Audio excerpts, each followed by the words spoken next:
Watch live and local news on a variety of networks with YouTube TV. Try it free. Terms apply. Cancel anytime.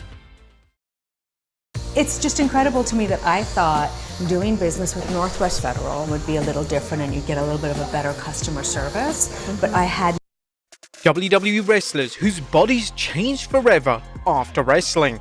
Be sure to subscribe and hit that notification bell for daily wrestling videos. Number 10. Kevin Nash, his knee. A former WWE champion, Kevin Nash was plagued with injuries throughout his career. It always seemed like injuries held Nash back, and in 2020, Nash took to X to discuss his formal retirement from pro wrestling, and he shared a picture of his leg, which made for uncomfortable viewing.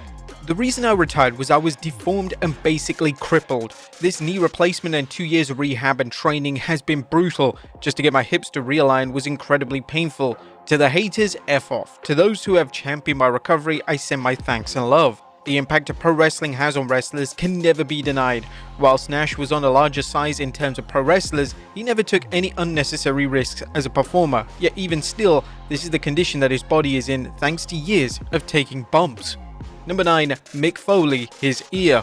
Mick Foley was always prone to putting his life on the line in the ring. Foley took some of the most sinister and grueling bumps in pro wrestling history, but it was a match with the legendary Vader that resulted in a portion of the Hall of Famer's ear to come off. In 1994, Foley and Vader were wrestling in Germany and a spot saw Foley get stuck in the ropes. Unfortunately, the ropes were too tight and this resulted in a section of his ear tearing right off. Moments later, Foley and Vader were exchanging brutal strikes, and this is when Vader made contact with the damaged ear, and this resulted in a section of his ear tearing. The referee for the match would infamously pick Foley's ear up and put it in his pocket, and the match continued as if nothing ever happened. Foley would undergo a heinous 4-hour operation during which all the cartilage from his missing ear was removed. The cartilage was then placed in a man-made pocket an inch above what was left of his ear. Number 8. Shawn Michaels, his eye. If you started watching pro wrestling during the final stages of Shawn Michaels' WWE run, you would be made under the impression that HBK always had a lazy eye. In reality, HBK suffered the lazy eye in a match, and the damage was so severe that it still impacts him to this very day. His lazy eye surfaced back in 2004 during a match with Kane at the Unforgiven pay-per-view. In the match, HBK took a bump following a traditional big boot, and when he landed, he instantly knew that something was seriously wrong. The muscle which attached his eye was damaged, and this resulted in his eye looking out of place.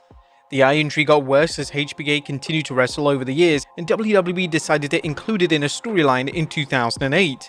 During Mr. WrestleMania's Acclaim feud with Chris Jericho, WWE would claim that the dastardly Jericho had caused HBK's injury, when in fact it was a freak accident that took place 4 years prior. Number 7. Kofi Kingston, sunken chest. Even though Kofi Kingston continues to wrestle on WWE TV, he's been working with a sunken chest for years on end. Whilst not the worst thing in the world, it is apparent just by looking at the talented star that his chest has been damaged. It's hardly a surprise that this damage has come from the crazy world of pro wrestling, and Kingston discussed this on the New Day's podcast, exactly how his chest ended up the way it is. You were talking about the reason for people getting hard chops, and it's based on kind of like their attitude. And I wish that you would have told me that back in 2009, because I came out and I debuted in 2008, and you'll remember I had a nice full chest. My chest was popping, do you know what I mean? I go to do a push-up and my chest hits the ground.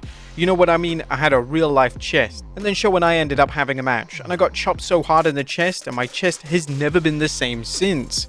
Kingston doesn't appear to hold any bad blood towards Big Show, and it seems like a case of Kingston's chest not reacting well to the intensity of Big Show's chops. Number 6. Paul Orndorff, his arm. In the mid-80s, Paul Orndorff was one of WWE's biggest stars, and he would even main event the inaugural WrestleMania. During the height of his popularity, Orndorff suffered a life-changing injury to his spine, and this injury led to the diminished use of his right arm. Due to this being a different time in pro wrestling, Mr. Wonderful pushed through the injury mainly to continue his top program with Hulk Hogan. Orndorff's arm would appear smaller over time, and due to how impressive Orndorff's physique was, it was hard to ignore. Number 5. Scott Steiner, indented chest. Scott Steiner is another top name that has struggled with all sorts of injuries and medical problems over his life and career.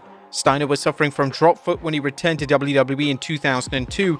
Whilst this was hard to notice when looking at Steiner, it was apparent that Steiner was struggling with one of his feet whenever he wrestled. Another issue Steiner had during his career was an indented chest, similar to that suffered by Kofi Kingston. In June of 2007, Scott Steiner was wrestling for TNA at a live event, and during the match, Steiner was kicked in the throat. Once he got backstage, Steiner started to cough up blood, and after a hospital visit, he was diagnosed with a torn trachea and was told he only had a few hours to live. Due to the nature of Steiner's medical situation, he was placed in an induced coma and rushed into surgery. The doctors were forced to cut into his pectoral muscles in order to repair his trachea. The amazing doctors were able to save Steiner's life, and he was able to continue wrestling for many more years. While Steiner looked noticeably different, this was a small sacrifice to make in order to save his life. Number 5. Edge broken neck. When Edge returned to WWE in 2004, he looked completely different. Edge had just recovered from a broken neck and he decided to drastically alter his body. Edge was a different animal and he put a ton of mass, and there was a number of reasons for this. Due to the neck injury, Edge had to alter his style. Any high-risk moves were moved out of his moveset, and it was probably Edge's logic that if he put on muscle, it would accommodate for the lack of high-flying moves.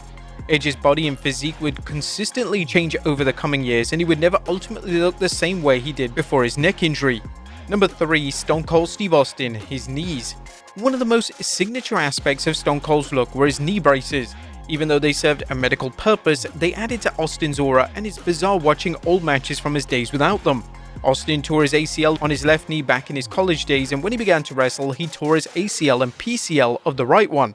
As you can imagine, Austin went through hell to try and get his knees back to how they should be, but he eventually found it easier to wrestle with 1 or 2 knee braces to keep his knees aligned and to avoid serious injury.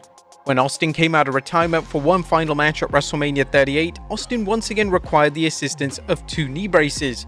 Austin hadn't wrestled since 2003 at this point, so Austin's knees had done little healing in that time period, and this is likely an issue that Austin's gonna have to battle for the rest of his life.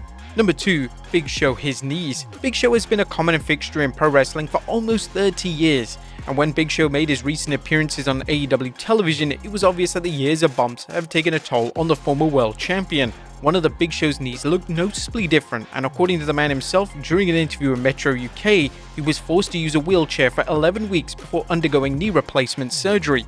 Well, I spent 11 weeks in a wheelchair because I was waiting for them to build the implant for my knee because of my size. I had crushed all the bone in the knee. I was bleeding into my skin. So I've got a good pain tolerance, but when I say I rode the tire down to the rim, that's exactly what I did. But luckily, I still have all my ligaments in that knee. Everything's good there. It's a nice brand new titanium joint, so it's good for 35 years. And number 1, Hulk Hogan, his back. Hulk Hogan's problems with his back are well documented, and the legendary wrestler has had a total of 11 surgeries on that body part. Years of surgeries have even led to the Hulk shrinking in size. Speaking on this past weekend podcast, Hogan discussed his health, and it made for a harrowing listen. I think internally I'm healthy, it's just I've used my body so bad. The last 10 or 12 years, I've had 25 surgeries. It's kind of weird because I went to do the Rocky 3 when my mother was still alive. If she would come to my house, she'd go, "Yo T, come over here. The first thing I want to do is measure you." That's what she said to me before I went to do the Rocky movie. I was 335 pounds. I was 6'7" on the nose. Right before my mother died a few years back, she wanted to measure me. I was 6'4.5". Hogan likes to claim that using the leg drop as his finishing move was a contributing factor to his body breaking down. He has said in numerous interviews that dropping the leg night after night led to his back problems, and Hogan went as far as saying he wishes that he picked a move such as a sleeper hold, as it would have caused less long-term damage to his body. But there you have it, folks. WWE wrestlers whose bodies change forever after wrestling. Be sure to leave your comments down below.